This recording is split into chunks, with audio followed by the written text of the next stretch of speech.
Yeah, thank you. It's a great pleasure to be here. And I don't know, I had a few slides. I don't know if they'll come up, so I'll just ad lib. Yeah, first of all, Virginia Innovation Partnership Corporation. So we are the innovation arm of the Commonwealth of Virginia in the United States. And so I come at this not from a corporate perspective, but from a public entity perspective. And so that is, what are the things that we can do as a public entity in this space? And it turns out to be a couple of different things. One is public services like public safety. They're an important thing that a governmental entity provides.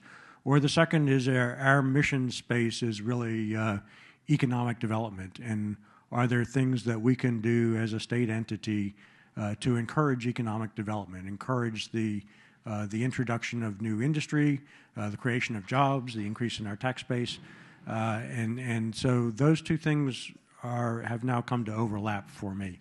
And I'll talk about those. The two primary use cases that we're looking at are, in fact, public safety, emergency management. How do we respond to emergency situations? The second area, which is more on the economic development side, is advanced air mobility.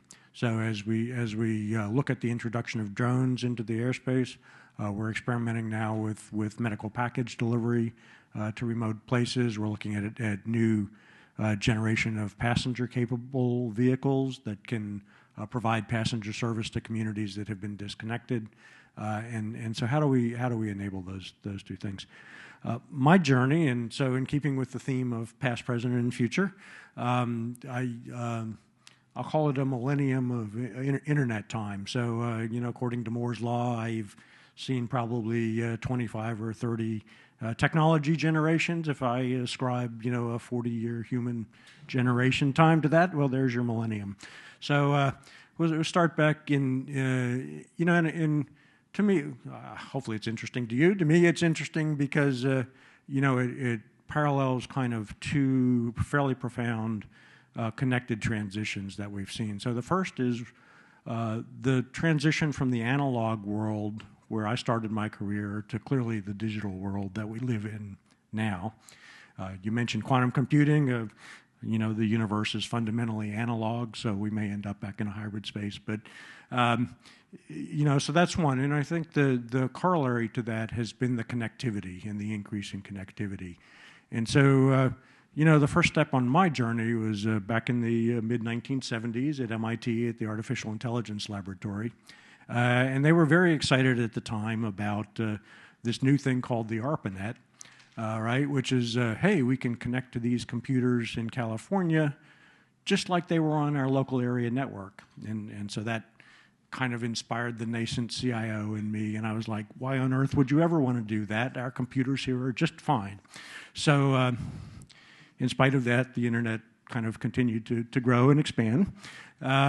Next thing, fast forward to the 1990s, and I remember a conversation with a colleague from the Naval Research Laboratory.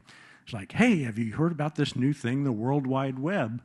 And now you can access resources. You can get access to documents, any computer anywhere in the world, just by clicking on a link. And of course, now I'm a much more mature CIO at that point, 20 years on. It's like, oh, that's going to be a huge mess. It's like having the world's largest library and no card catalog. How can you ever find anything in that?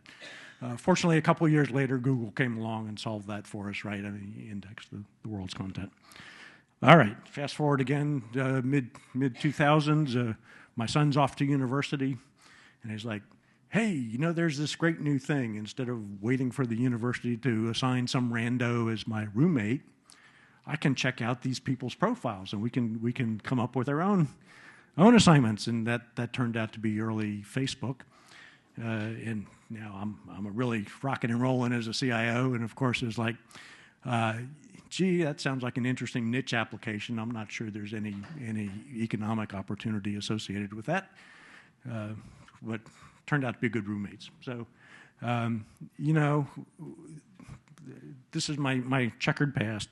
I claim the title CTO. In my current job, I was assigned also as the CIO and actually the CISO as well as sort of the booby prize. But things changed for the better. And so I remember specifically now in the 2010s, there was, I think it was the New York Times, published a picture of the building in China that housed APT-41, the Chinese hacking group, right? And there they were, a picture, and it was like there are millions of Chinese in there working 20, 30, 40 hours a day to undermine our way of life. And suddenly the dialogue changed. And so, before that, as a CISO, I had kind of two weapons in my inventory. The first one, you come to me with a problem, and it's like, well, that must be user error. And the second response was, well, have you tried cycling the power? And now, after that picture was published, somebody come to me with a problem, and I could say, come with me, we're going to go talk to our CEO and ask for more money because we have to counter this Chinese threat. So, suddenly cybersecurity became real. And so here we are, now 10 years further on, and IoT have developed. I've got sensors all over the place. We've deployed sensors in two sort of areas. So one is we've done a lot of work with environmental sensors. We've developed world-class wildfire detection sensors.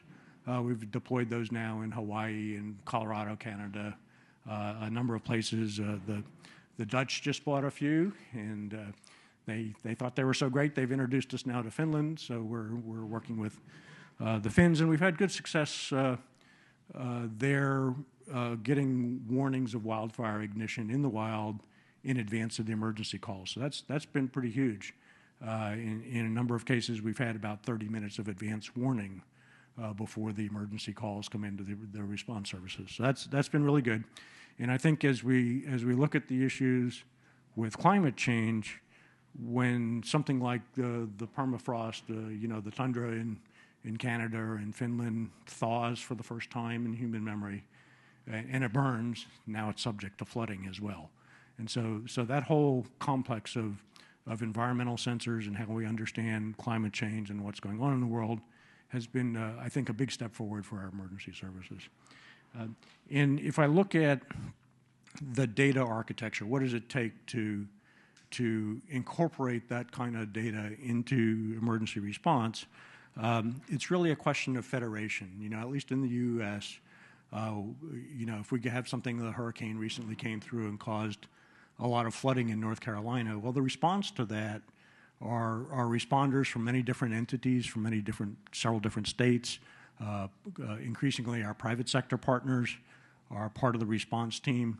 And so how do I establish an event, a response event, and in real time, share data for situational awareness among anybody who's responding, use that to improve the efficiency of the response, and then when that's over, turn those spigots back off. So our private sector partners don't have to worry about their data integrity or their competitive advantage. We can limit the access to that kind of data. The second use case now, increasingly, we're, holy moly, using drones as a first responder. Wow. Hardly recognize me with the tie on.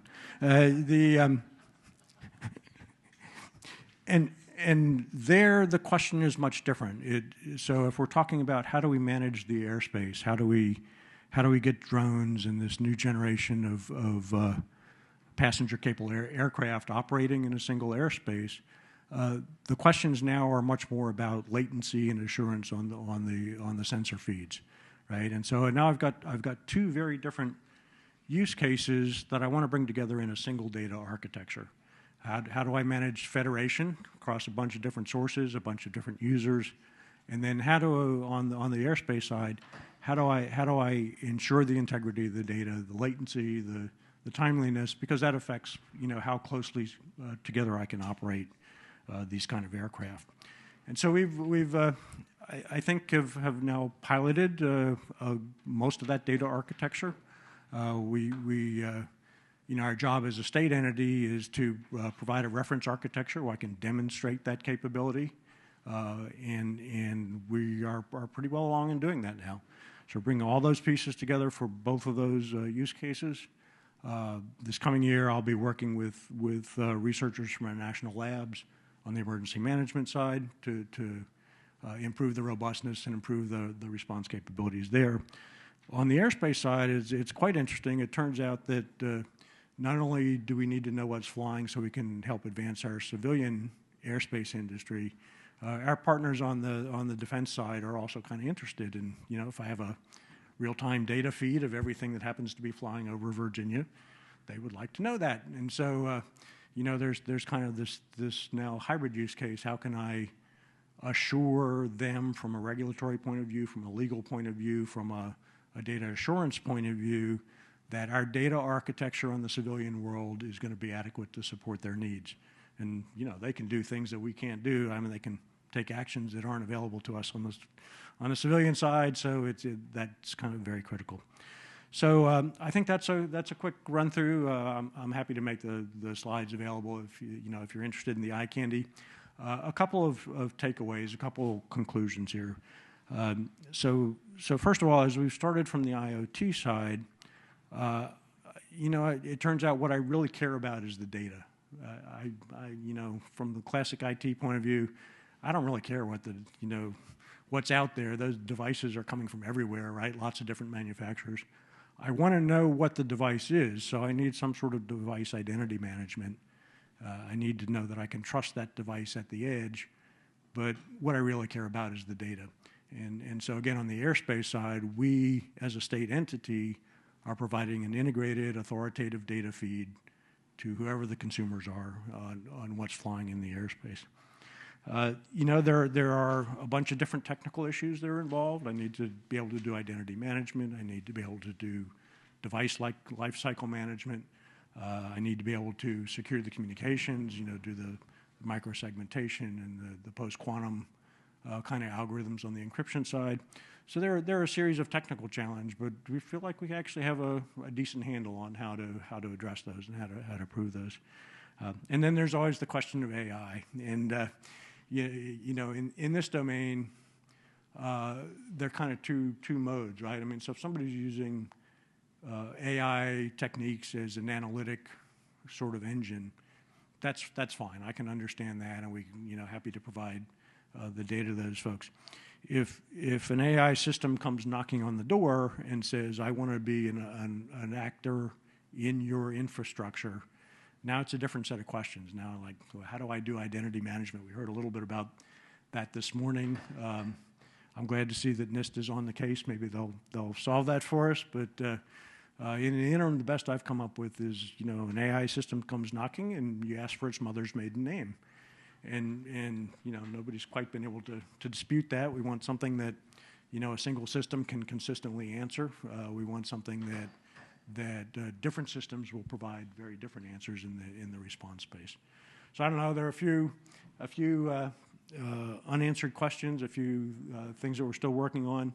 But we're pretty excited about the fact that we're bringing these systems to life this year, right now, at operational airports, at operational facilities in Virginia, and we think we have a pretty good handle on how to implement zero trust in those kind of use cases. So with that, I think I'll stop there and go from there.